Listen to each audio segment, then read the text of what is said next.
سورۃ البینہ قرآن پاک کی 98ویں صورت ہے۔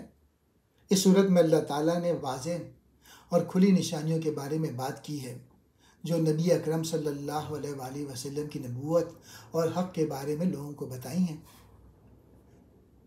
امپورٹنٹ پوائنٹ نمبر 1، کفار اور اہل کتاب کی گمراہی۔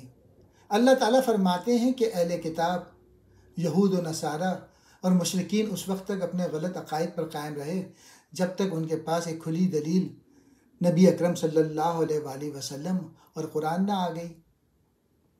دوسرا، حضرت محمد صلی اللہ علیہ وآلہ وسلم کی آمد۔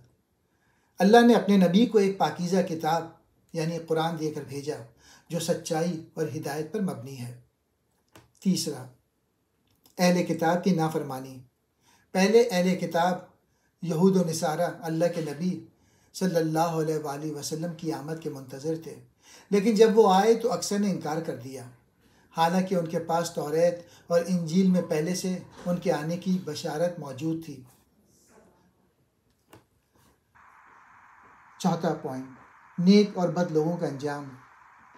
جو لوگ ایمان لائے اور نیک عمل کیے وہ بہترین مخلوق ہیں اور جنت میں جائیں گے جہاں ہمیشہ کی نعمتیں ہوں گی، جبکہ کفار اور نافرمان لوگ بدترین مخلوق ہیں اور وہ جہنم میں جائیں گے۔